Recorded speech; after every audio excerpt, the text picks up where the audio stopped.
Bro, yeah, I'm definitely not eating chicken fries. Bro, why you calling it chicken fries, man? Fast food is disgusting. I used to work in a food distribution warehouse that like stored all those, like the BK chicken fries, and also all Subway stuff is just frozen hockey. You know what? I also only trust fast food from like small towns with no really good infrastructure or economy. So wait, like if a McDonald's is in like some bumblefuck, Yeah, it's gonna slap because that's all they got. so they're gonna take their time on it. Yeah, This is gourmet. right. That's all they got. Okay. All they got. If it ain't shit in the town, and like, oh yeah, I'm working at Burger King. Like if you a shift manager at Burger King, you live a livable wage. Yeah. In your little shitty town. Yeah.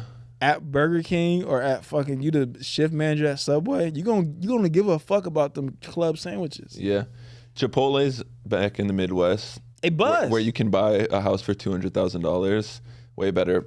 Chipotle's by the beach here are just cold, old, sad, terrible. Because it's always gonna be some fucking teenager who got kicked out of school. He's in alternative school and he has to do this job because he's gonna go to jail if not. And it's not gonna buzz. Would you get some, a 39-year-old with a kid or two? He really got to work because he don't want to go back to selling drugs. He's been in jail once already, and he's like, "Look, this is my first chance to really make something of myself in my life." Them sandwiches gonna bust a little bit better. That's true. Subway though, I'll die before I eat Subway sandwiches. Go to San Francisco right now, and I guarantee any fast food you eat is gonna be disgusting. Yeah, the poverty line's like right. $90,000. Exactly, and that's why the shit But go to Dayton, Ohio right now. And have one fucking 4 for $4. You can be like, damn, this shit. Welcome to the first ever fake episode. It's like preseason, when like the players are playing, but they're not really playing yet. This is episode 0. Yeah, exactly. Of memories. That's the working title. It might not be the title forever, but it's a podcast about memories. Maybe some related to our guests. Maybe some unrelated to our guests. But we're going to talk about all the weirdest, funniest, irrelevant or relevant things that happened in our past. I am one of your hosts, Danny. I'm Sam, a.k.a. Danny's best friend in the whole wide world. Yeah, one of my best. Great white man. It's hard to find good white men out here, and I found one of the best. It's about time I got recognized for it. Yeah. Just cut that out. One of the best of the best. Top quality, tall, strong. I want to refer to you like a... Never mind. I was going to make a slavery joke, and it was not good. I guess a mutual comic friend of ours, Danny Love, very, very funny guy, been in movies, successful guy. African American too. Yeah, I made a comment that I was like something about like, you're not even being a good friend right now or something dumb like that. And he's like, I don't really view you as a friend. I view you more like a white slave. We need more. That's the thing. We need more white slaves. And I said, if that's reparations, sign me up. I'm in. Yeah. You know what? I think society needs a little bit more white slaves, and that's okay for us to acknowledge that. Amen, brother. Do you agree? Put the camera on. Do you agree, Sam? I'm gonna be honest. I wasn't really fully listening to what you were saying. It's okay. So, do we need white slaves? You said yeah, we'll cut it up in post and just make it seem like you said it. I believe there should be white slaves. Boom. You see that TikTok? Followers. Anyway, don't let my principal see that. Yeah. Danny, why are we doing this? We need to get rich. We need money. We need a consistent form of income, and podcasting is the easy way to do that. Yeah, you're right. That's amen, brother. I'm in. Yeah. Now, I thought we need to talk. No, to be serious though, I like having an excuse to learn about people. Like when I watch movies and stuff, based on true stories. Yep. I always find myself immediately after the movie, like researching everything about the people and stuff like that. Wikipedia deep dives. Deep YouTube. So I just like learning about people, creators, friends, and just having an opportunity to get deep into who they are, because we always forget we were all people before we chose to be comedians or actors or whatever, famous ball players. And I just feel like looking back at our memories is a good way to do that. Yeah, I'm down. Like you said, this is what listeners can expect. Kind of like this is a podcast version of diving down your on this day Facebook memories type. type deal. It's always it's super rough when you get some of those crazy memories where it was like, oh, that was a really good time, but you haven't had fun in a long time. Like the pandemic, some of those pandemic memories, it was like, oh, it was lit, you know, shirt off, turned up, and it's like I'm in the house stuck in Chicago in a apartment. But no, so Sam, who the fuck are you? So all right, look, y'all, let's do just more transparency. We try to do a lot of research. I think Sam is one of those white CIA agents. What's on you watch Snowfall? I haven't gotten to it. It's on my list. It's on my list. You're never gonna watch it. Sam's like the white CIA agent on Snowfall. Like, who the fuck? Like, what's his name? The white man's name? Look it up. Kyle. They all look the same. Who cares? I know he's the guy, white man with the must. Teddy. Yeah, you feel like Teddy's like, yeah. I played basketball in college. Yeah, I'm a real boy. Like, I don't really believe you because I did a lot of research, dog, and I couldn't barely find shit other than like 8 pictures. Did you even find out what college I go to? I did find that, but it feels like, you know those like weird Instagram bots now? Like you have like 8 pictures that are kind of grainy. Yeah. You feel like a real life Instagram bot. I mean, I'm trying to move in silence, you know. I can't have too much. I really can't have my college basketball stats out there. That's really what it is, because it's okay. You know, if you're shooting under 40% from the field, that's look. I'm not one to shame anybody on their college stats because I don't have a lot of stats. You're at least D1 though. Yeah, very high level athlete. Thank you for actually. How often did you flex the D1 athlete card? I mean, but it was low level D1. So if you was really flexing like that, it's like, bro, give it up. Like, you know, like it's low level D1. So it's 1 AA. So like you can get maybe a little bit of it off, but to like the freshman hoes, like, oh, you know, I'm playing football. But after like the second game, like, oh, y'all suck and you aren't even barely playing. It's like, come on, dog, give it up. I think we have, I think we have something in common on that because I was gonna bring this up later, but doing research on each other. Okay, so we're both comics in the LA scene, writers. You know, we're both struggling self-tape actors. African Americans too. I did not claim that. I did not. Don't put that on me.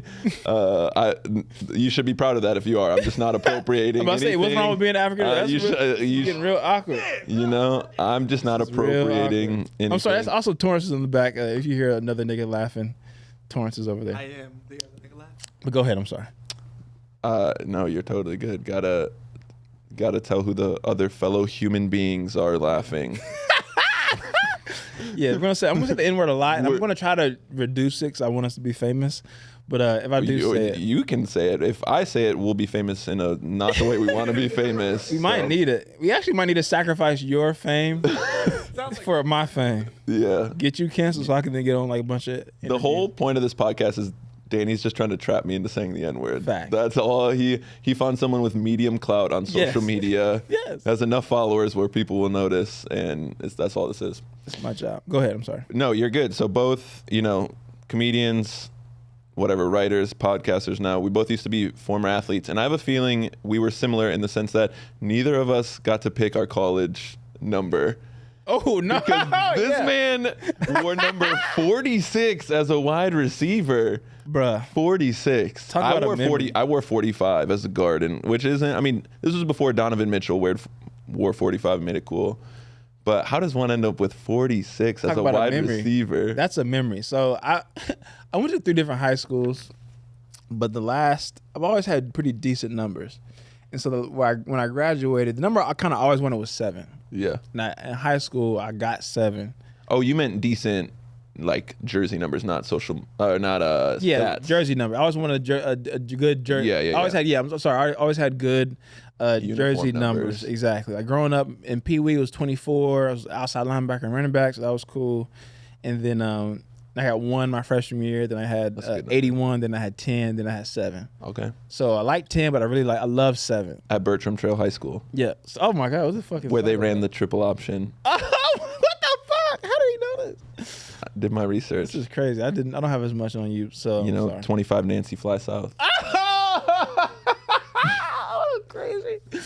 I do not trust white people, listeners. What 25? Wait, what is 25? I just said it. 25 Nancy Fly South. That was a play you ran in high school or college? College. College. I took a guess. I thought it was college, but that's good. You really did a lot of work. I'm proud of you, actually. This might be a successful podcast. So I had 7, And you know, you go to these visits now, all the kids go in the locker rooms, they put the jersey on. Like back in our day, so first of all, back in our day, we didn't put the whole shit on. These kids like get naked and like put the whole uniforms on. That's like weird. Like we just like put the jersey on and it's like, all right, cool. But now the kids put on the whole shit. It's kind of like weird to me. And then they post it on social media. It says #NotCommitted. Right. Like Bronny James is wearing a like number 0 Ohio State, and it's just for the clicks. It's just clickbait. They're just using it to enhance, they get their own engagement up, get followers. 100%. And #NotCommitted. Yeah, if you get butt ass naked at somebody's school, you got to commit, dog. Fuck that. And as a former college basketball coach, we did not wash those jerseys before. We were just handing them out to everybody in here. Yeah. It's disgusting. So anyway, right. And the funny thing was, so they had 7 open my freshman year. So I'm like, all right, I'm gonna get 7. I'm gonna be lit. Yeah. And they, and the crazy thing, the coach asked me like, what number do you want? I was like 7. It's open. I saw the dude just graduate. I want 7. And so I walk in. We was like summer before school starts. And we're all at the field house, like getting physicals and stuff, whatever, checking in. And people are like checking in their lockers and like, oh, I got number 25 or 30, whatever. Yeah. And people was like, you saw your jersey? I'm like, nah, like I just knew I had. I mean, bro probably asked me 2 weeks before, like, what number you want? He's like, all right, cool, we do that. And like, didn't even give me no pushback. Right. And I go over to 7, and they give 7 to my quarterback in our class. Yeah. And but there was other numbers they could have given him. It was like, okay, whatever. That wasn't his number in high school either. So I'm like, all right, whatever. And then it's like, yeah, dog, you don't even want to see this, dog. I was like, what? Like, what do you mean? And I'm like, my heart hurts a little bit. I'm like, what do you mean? What were you expecting at that point when they said you don't want to see your number? I mean, I thought it was going to be in the 80s at least. Which is okay for a wide receiver because NFL wide receivers. And back then. Where most of them wore. Right. Back 80s. in 2010, most people was wearing the 80s. Like, that was kind of the, Yeah, that was the Randy Moss 84. Right. When I saw the 46, I'm like, dog, what position am I playing? If you get number 46 as a wide receiver. Is this even eligible? Like, it's not eligible. And if you, bro, also if you were single and going into college, they were messing up your dating game too, because I know those girls want skill players only, and they saw 46 and they said, I can't date no fullback. It was disgusting. It was the most, like, my kicker, like, what position I'm about to play? It was so worrisome. And this man, he was pressed. It was worrisome. Dog. And so literally, I redshirted my first year. Then I told myself, I'm like, fuck, if I ever play, I'm not gonna change it. If I play like, a good amount of snaps, whatever. In my red shirt freshman year, a couple guys. You were like, I'm gonna make 46 the 46 about to be the new wave. Right. I'm gonna put up 1,000 yards wearing number 46. Right. It's gonna be little kids everywhere wanting to be. I want to be Sellers 46. Exactly, dog. And I played like a little bit my freshman. I played, maybe started like 7 or 8 games, a couple injuries. Started against Vanderbilt. Yeah. See, you did a lot of research. That's too much. Starting against an SEC team in college, that's a flex. Yeah. I think I might have had a catch. Did I have a catch again, Kyle? For Vanderbilt? Yeah. What year was that? 11. I can tell you September 24th. Now, let's get into the dates. No catches there for Vanderbilt. September 24th, 2011. No, September 24th? Yep, 2011. Family weekend. Elon football beats the Citadel 18-15 in overtime. Ooh. Redshirt freshman Danny Sellers has 3 catches for 37 yards. That was a career high. Yeah, dogging them. I had that dog. You ever heard of like the term like got that? That was a date of determination, of physical, strength and ability. Highlight of my career by far. Do you remember those catches? What routes were we running to get those catches? Well, first of all, longest bubble route of the season was that day. It's like 12 yards. Bubble routes. They're not really typically big plays. Mm-hmm. I pretty much fell forward 12 yards, but that was fire. Can't remember the other catches. They're probably just like little possession route. 6-7 yard possession routes, whatever. Make it find the zone, make a guy miss. Yeah. Definitely remember. That's when I thought, I'm about to be nice in college. Cause after the game, I remember like a little girl come up to me like, I heard your name today. I was like, oh, really? I didn't even notice. Yeah. Oh, yeah. I do my thing. I had to do it to him. Right. I bro, I was literally like, oh yeah, I didn't even really. Oh, you heard? I think I had a couple of catches. No, I know every specific stat, like 3. I had a couple of, you know. That doesn't make sense though. That game was 51% of your career reception. Yeah, right. Total yardage of your Okay, career. that's a hate. You did 51%. You Yeah, did the he's math on it. That's 72 career yards. that is a professional level hater right there. Kyle's a big hater. That You is get to some know Kyle. hater You get to know energy. Kyle. Kyle's a massive hater. He's really good at it too. We call him the Al Heyman of hate. Oh my god.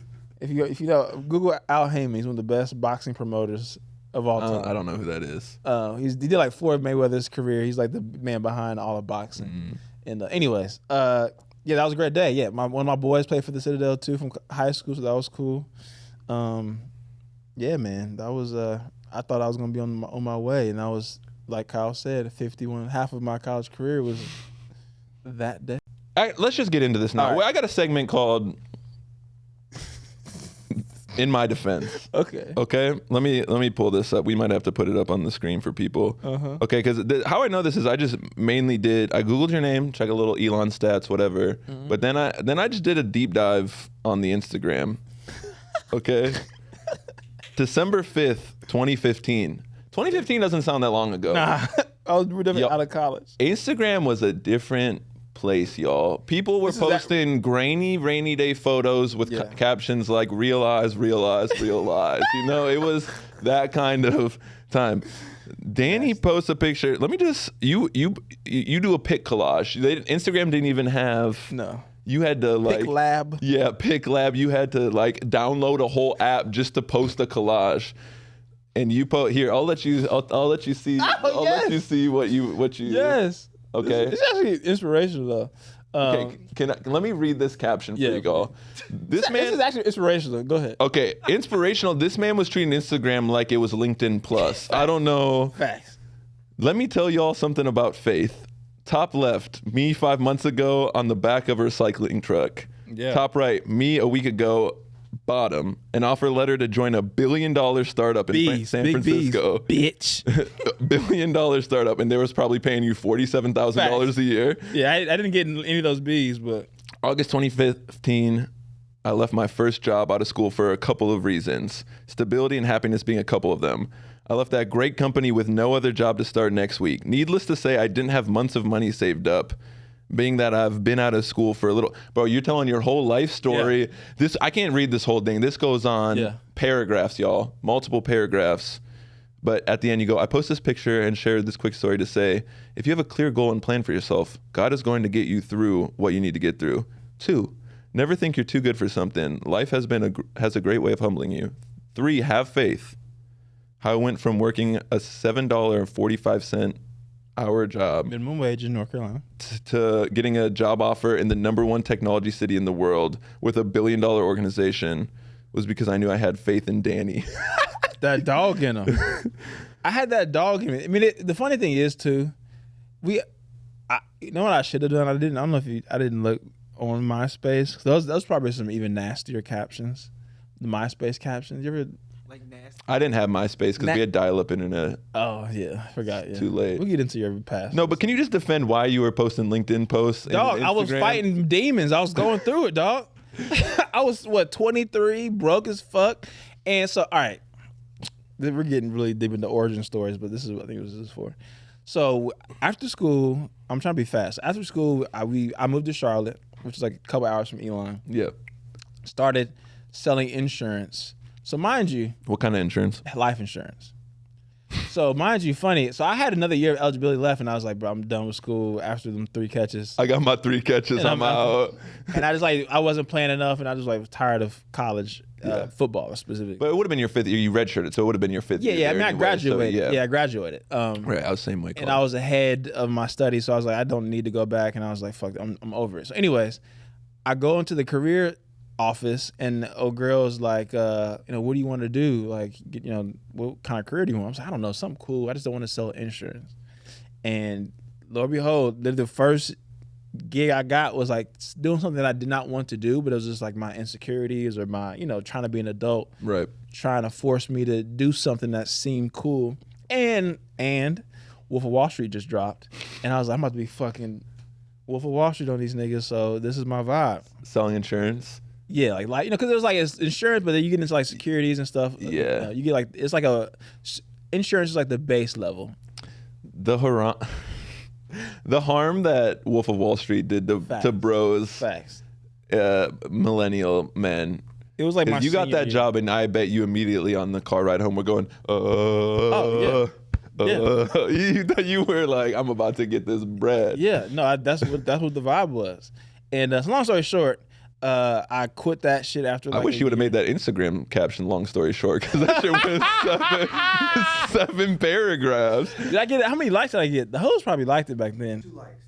That's for back then. In that's 2015, slaps. 92 was. That's numbers. That's probably the most likes you ever gotten still to this day. So Hey, see, this is why you don't do podcasts with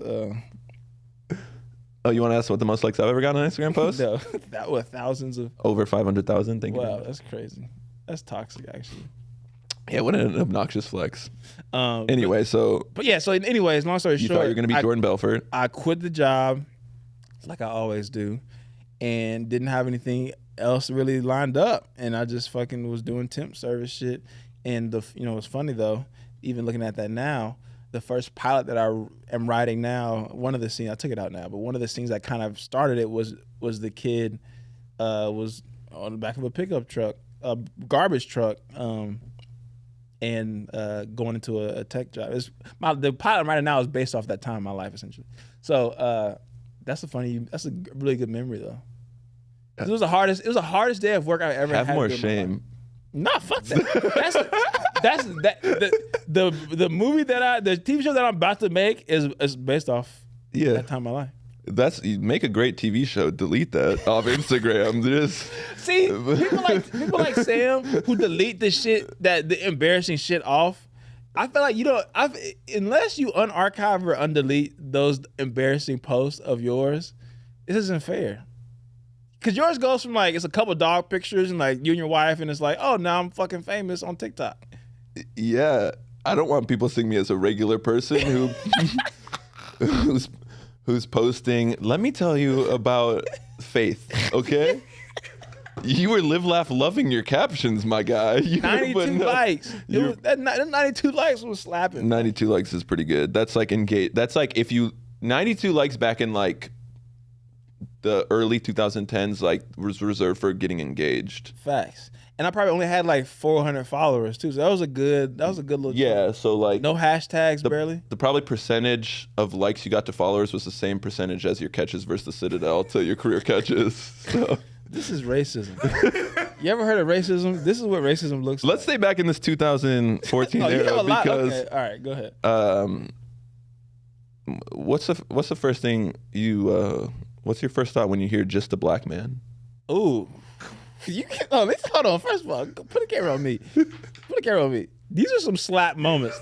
These moments that he's bringing up, this is really good times. I know he's embarrassed for me, but these are peak Danny times. I don't give a fuck what you got to say. All right, I got another one. I got another date.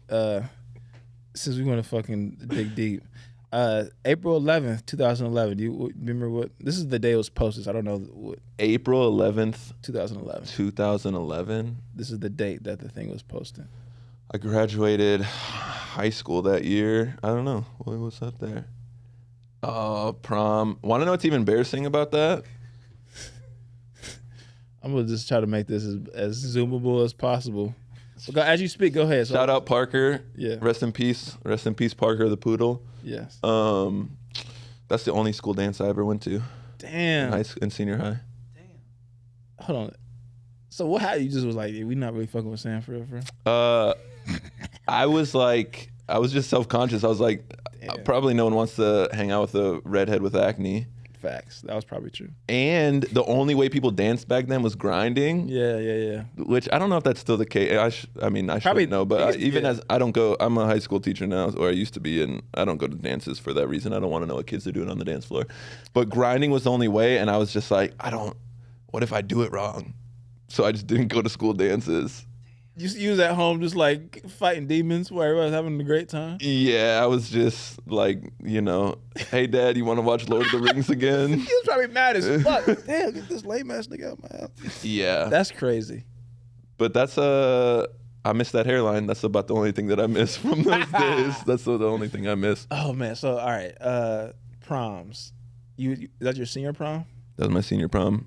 Did you have a date? I did. She was in college. Ooh. And we weren't even dating. So that's kind of... Was it like a church girl or what was it? I need a church girl who go to church and read her Bible. I don't know. No, just everybody in that friend group had already like paired up or was dating. And she was in that friend group. She had just graduated. And so I was like, well, I don't want to take someone that's not in the friend group. Which I don't know why prom groups. Was this your prom? It would be like 50 people taking pictures together. Yeah. Like you look at like prom movies from back in the day, it's like, okay, it's me and my two best friends and their dates. And then it just turned into like, hey, we're going to split a party bus 64 ways. So my prom, my junior, I went to 2 proms. I could have really went to 3, but I did one in my freshman year. Junior year prom went with a girl, cute black chick, stole her from a white man. Reparations. He was pissed. He wanted to fight me, and I was like, "Dog, I was the new kid at school. Like, what do you mean? I don't know what's going on," type thing. Was it like a pretty mixed school, or was it very white? 5% white. Yeah. So new athletic black kid had to, you know what I'm saying? But just anyways, we were more so. That was the title of his first blog. Was New Athletic Black Kid. Yeah, exactly. We were more so friends, friendly. But he didn't like, we had a little crush on girls, but he wasn't, it was nothing. Yeah, Trevor was mad. Yeah, exactly. He was still furious, and I was like, I don't know what to tell you, big dog. Yeah. But anyways, so that was fun, and it was like she had a sister. We all kind of went. It was like that was a small group one. There was a couple black people hanging out, and then you wouldn't know anything about that. And then black people hanging out. Yeah. Does he? I played college basketball.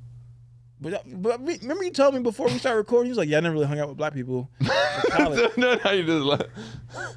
You said that. Remember you was like, yeah, I just came in here, started touching all y'all's hair. I was just right. like, You said that, right? Wow, texture. Didn't you say that? He was like, yeah, I don't really, you my first You one. really are trying to get me canceled, telling lies, telling stories. But no, so anyway, so senior year rolls by though. We had the big ass group. And the thing about being a black kid, but like, I kind of have a joke about this a little bit. In those kind of communities, like, you kind of be accepted, but you don't. And you're accepted enough to like, oh, let's hang out after the games and like, oh, we'll take, little weird ass pictures together after the games and stuff. Yeah. But when it's mostly white people at the school, no white girl wants to be the girl that brings the black kid to prom. Like, this is the forever pictures. Yeah. Like, they wait till they go to college to start doing that. Right, the racism runs deep. Exactly, especially in Jacksonville, Florida, where I was going to high school. So we all just kind of went in the group. And so, like, sounds bad, but I'm going to say it because it's a podcast and we're trying to be famous. There was, like, groups of people that could have kind of went with each other, but it was like me. It was like I'm like the 7th round pick of like who can I really go with, and it was kind of like just only ugly girls left. I'm like, I cannot do this. So yeah. I was part of the group, and it was like just a free agent with the group. I didn't have like an actual date my senior year of prom, but I was fly as fuck. Had a fitted cap on. That's what you should have posted. Technically, I didn't have a date. Yeah, nobody fucked with you. But I was with the group. No, I was with the group. I was a cool guy. Sam, don't try to put your insecurities of your high school on me. People like me. It was just a little bit of racism. People loved me. I just could not get a prom date. Yeah, because of Jim People liked me. They just didn't want to go on record. You never heard of fucking? No, that actually is pretty messed up. So you didn't go to a diverse high school. No, not at all. My joke is that my mom fought hard to put us in good schools, but we were still very a black ass family. Like I had like friends that were black that were like grew up in these neighborhoods, so they were kind of like assimilated in and kind of fit in a little bit more. Whereas we were like our grass wouldn't be cut. Like we just would be like a very black ass kind of house, so we weren't really always the most welcome beyond our athletic ability. If that makes sense. Yeah, that's sad. It's my high school is not the way my high school would think about diversity. They'd be like, hey, are you Mormon or regular? Oh, for real? And that's basically you've been digging into my shit. So where'd you grow up? Wow, you didn't even do real Minnesota somewhere? Yeah, Maple Grove, Minnesota, which is just about as white. Yeah, Maple Grove. I mean, yeah. Kids try to make it sound hard, like the Grove. We had the Grove. Murder Grove. and be like, yeah, we from the Murder Grove. we can make it out the mud. And it's like, you're gonna make it out the mall, and your mom's picking you up. That's That's how it's gonna go. Yeah. And hockey, like, you know how traditionally in Hollywood it's like the head cheerleader and the quarterback. Yeah. Ours, it was like the dance team and the hockey captain. Gotcha. Yeah, it was not. Okay. Very white. It was white. Potent. Yeah, it was super white. A lot of Mormons. A lot of. Did you get any Mormon vibe? Were you kind of Mormon-y a little bit? Was I Mormon-y? No, they did not. The Mormons were all cool. Shout out all the Mormons out there. If you don't like it, you can say it, bro. It's your I just thought they would date. I feel like a lot of the Mormons in our school dated non-Mormons as a way to like convert people into Mormonism. Really? Did you win any high school superlatives in the yearbook? I was on the finalist for best dress my senior year. Okay, I've heard a lot of the comics who try to like have a credit, and so they like they do the open mic at the Comedy Store one time, and then they start putting the Comedy Store as their credit. 100%. This man just said I was the runner-up for best dress in high school. All right, so Why Sam, did you even remember that? Like, I really, if I could have just got those votes. Let me explain to you. What was the fit? Why'd you lose? What was This is a very white, racist high school. So as a black person, it's like Jesse Jackson. He's like when he was barely almost became president in like the 80s. It's like him even being relatively close, he won. Yeah. So as a black person at this Bartram Trail High School in 2010, even be on the final ballot as best dress, I won. The guy who won was like His parents were rich. it wasn't even that. He didn't even put fits on. It was like flannels and like Vans, and it was like, we can't vote for this dude. That dude being me. I was polo down. This is 2010. So polo down, boat Sperry's every fucking day. Did you? Okay, because this is something that happened, and it really happened I see it in Florida. I think it was a little after a time where you wearing the Nike Elite socks with Sperry boat. Sam, who do you think I am? Yes. That yes is a time I just want to go on record. I never wore socks with my Sperry's, and I am proud of that. It's good for you. You keep trying to put Nike Elite socks with Sperry's. That was a time in life. Yeah, what are you talking about, No, Sam? Nike. Okay, that's the equivalent of like some high schooler who like makes top ramen and puts some Taco Bell hot sauce and thinks they're a cook now. That is a struggle meal. You keep trying to put 2024 standards on 2010. Bruh, come on, man. I just want to say y'all should have known. I knew better back then. You're right. You can't put standards on that, but Nike Elite You gotta socks, be in the moment, brother. Nike Elite socks with Sperry boat shoes is haram. You gotta be. What is that? That is not Atlanta. That is not Atlanta. Nah, bro, that was a fit, dog. I mean, yeah, Sperry down, polo. You're very confident in your your social media. That's all that stuff from back then. You're very confident in your. Because Sam, you keep trying to put. We do this. You know, a lot of comedians complain about cancel culture and things like that. We can't keep putting today's standard on old stuff. Like, of course, certain things, murder and racism, and 100%. I'm talking about just basic social media etiquette and jokes and little shit like that, bro. Half the stuff that I wore then, I would not wear it now. But back then, it was fits. Going to the Tanger outlets in North Carolina and to go into the Polo store and spending $500 on my Pell Grant check on polos, cardigans, and khakis money. And khakis was what you had to do to get a fit off. Yeah. That was the fit, and it was a beautiful loose boot cut pant. That was fire, Sam. And don't you dare try to act like it wasn't a fit. This show is not meant to be. I don't know, but Gotcha. It was a great fit. Spending the Pell Grant to dress like a Midwest man in upper middle management. Yes. that is. You gotta understand, bro. You gotta understand. All right, so look. I wore the $5 Walmart sweats to pants. That's what I'm saying. I gotta explain something to you. Let me tell you. Before we bring actual black people on the show, I gotta do some education. So you gotta understand. I don't like that phrase, actual black people. Or as our guests.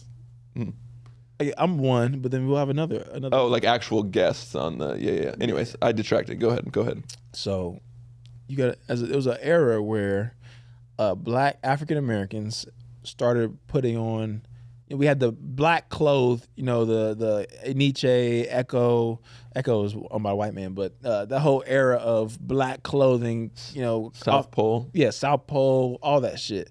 And people was wearing a lot of those. But then maybe late 2000s-ish, 2010s-ish, black people starting to wear like the kind of like the white boy swag, so like the Aeropostale, the American Eagle, Right. Hollister, that kind of shit, tight clothes, some baby tees, Skinny jeans. People start wearing baby tees in like 2000, like Lil Wayne, all like the truck fit shit, like 2006, 7, 8, kind of thing.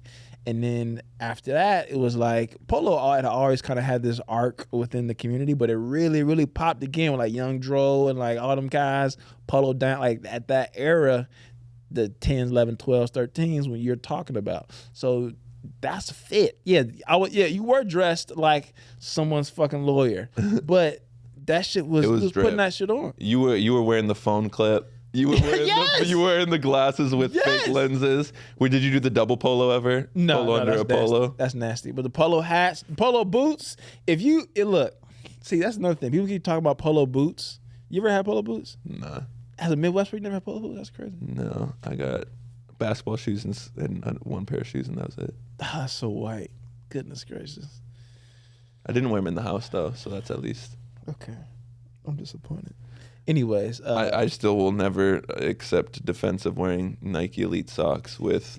It was more Sperry's. cushion, dog. Fuck you. But I like that you stand with 10 toes on all your social media stuff. All That's of why your. I'm still there. Sam, let me tell you something. Not surprised because you've tweeted 56,800 times. Do you really think you got that much to say that the world needs to hear? 100%. 1,000%. Any person that makes TikToks on a daily should never judge me about 50-something. How was the number? 56,800. I'm proud. I'm standing by that. So, yeah, I had a question. The sleeves. What's the sleeve? I saw a lot of these weird-ass pictures. You get Trinity International. Yep. That's a disgusting name for a college. Trinity International University. Is it NAIA, D2? NAIA, yeah. NAIA? Nice. Were you proud of that or what? Nah. No, I not at all.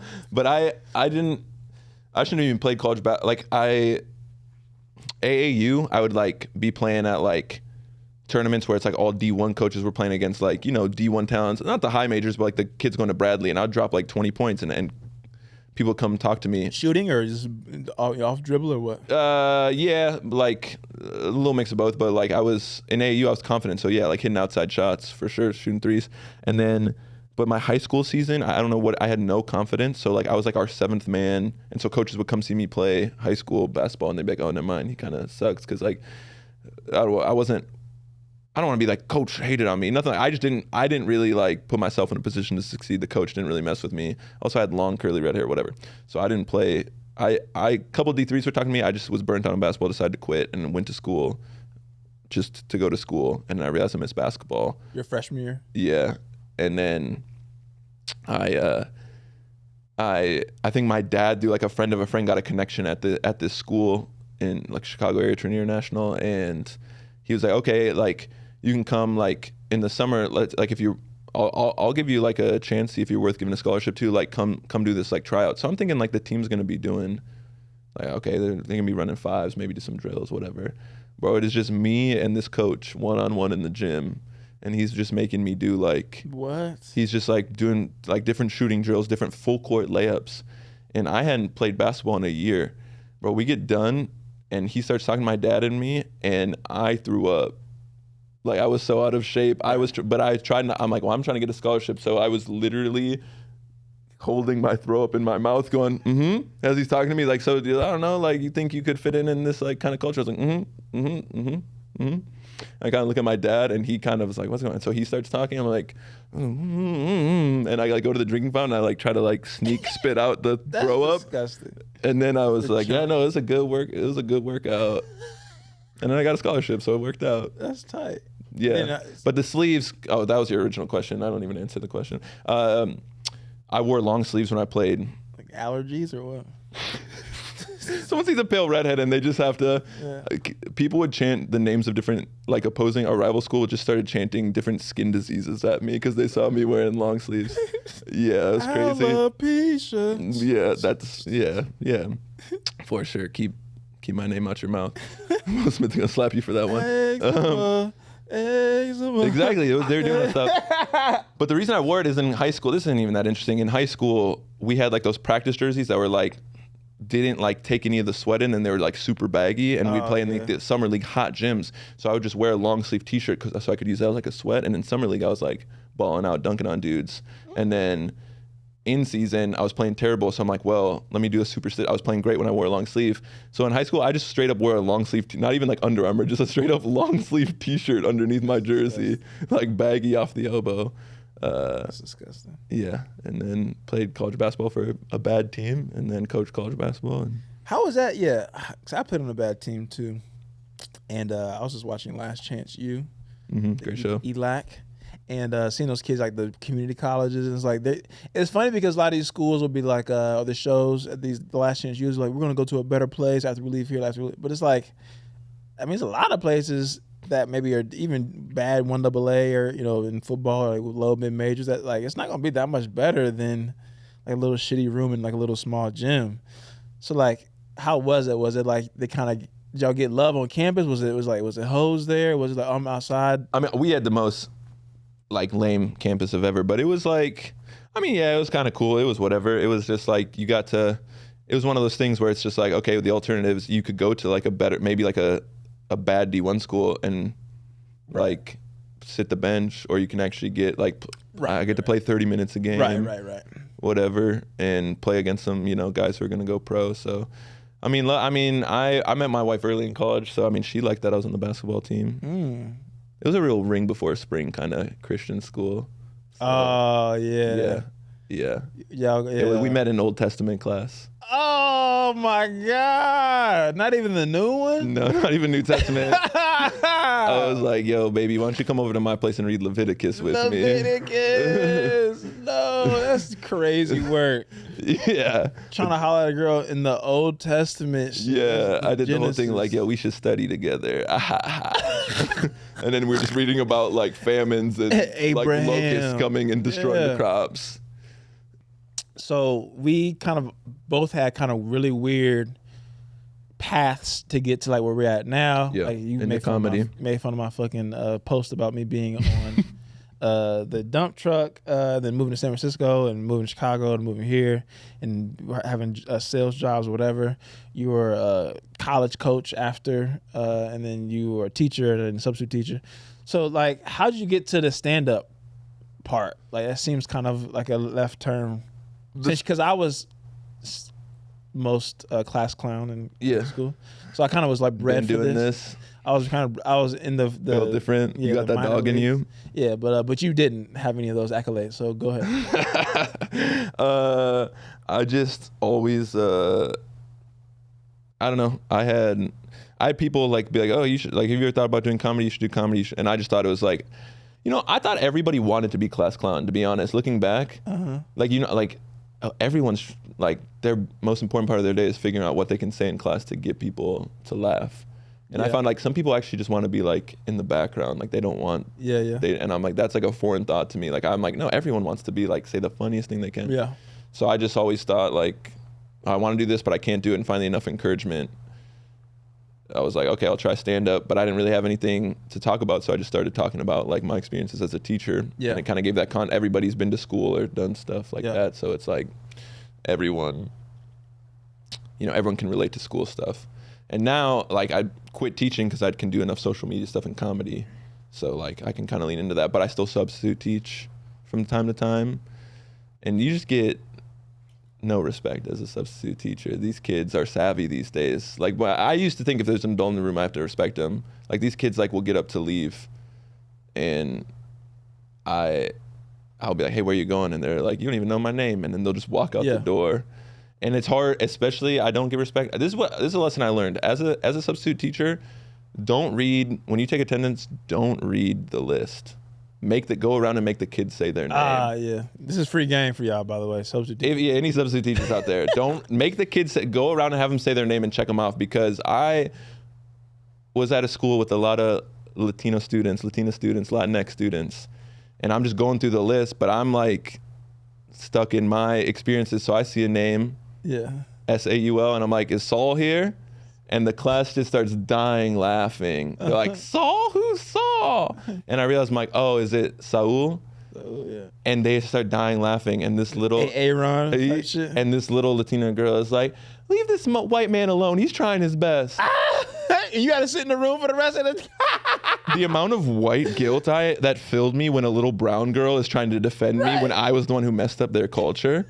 So now I'm in my head anytime I'm reading attendance list name, and I'm doing too much reading it. So I get this. Let me pull this up. You're about to get you fucking canceled, dog. I get this. I read this name. It's Dezarea. Desiree? Correct. Do you think Desiree is what I said? Because I'm too in my head. I'm like, if it's obvious, it must not be that. So I said, is Desaria here? And no one said anything. And I was like, Desaria. Is there a Desaria? Okay, Desaria's not here. And this little girl with the most dumbfounded look on her face is like, what's wrong with you? Do you mean Desiree? And I was like, it was 100% the Key and Peele sketch. Ron. I was like getting mad. I was like, okay, Desaria is not here. And she's like, bro, it is Desiree. That is the whitest shit I've ever heard a human do in my life. And you should be ashamed. And then I was like, oh, well, it's not spelled the normal way. But then the normal way I think of Desiree is Desiree, which looks like Desiree, which is not a normal. It doesn't look like that anyway either. So I was sitting here like, okay, my bad. You said confidently too, like, who the fuck is Desaria? I was like, Desaria. Stop playing, y'all, for real. I had 10 toes. I was like, Desaria. Y'all playing too much. I'm trying to pass out these worksheets. Yes, because so many times I go through the attendance and then kids come back to class like, hey, mister, you marked me absent. So I make sure I say their name loud so everyone can hear. I think I even slowed it down. I was like, Desaria. No, I didn't slow it down. Jenkins, Miss Jenkins. I know. So now I just make the kids say their names because I'm not trying to. That's actually funny as hell. And you should be ashamed of yourself. Always, but 100%. I appreciate you helping us make content because that's the funniest thing I've heard you say all day. I think about it though. Like back then, like a lot of stuff that we did, like when this is early social media, you weren't even thinking about it in a way of like, I gotta get this popping to like, have some crazy big following. Like social media at that point was just to be social with. It was pure, like your friends and like your second or third connections. Like not third, but like your second connections essentially. So like, we blog and I get a couple hundred views or whatever, and sell some shirts myself. 30, 40 shirts back then. But it wasn't like this. And maybe this is like to my fault or whatever. But it wasn't like this supreme thought of like I gotta make sure a million people see this blog post, because it was like it was no ad spend back then, really, barely, if at all. It was like it was no algorithm. It was just chronological. Like it was no gaming the system for real. Right. So you were actually making art just to make art. You weren't being like comedian destroys heckler. Right. Exactly. Just, I wasn't editing. You put like little crispy filters on there, but that was like the most you would do. So. You putting it in. Right, exactly. Yeah, Valencia. Yeah, exactly. That was the go-to. It's like my mental health. It just be like, it is what it is. Like, I got like it's healthy, but it's just like, I guess, nigga. Like my mental health feels like somebody that works out a lot, but they eat bad. Yeah. Like it's like I'm good, but it's like I need a different vibe. Like the shit is just all over the place.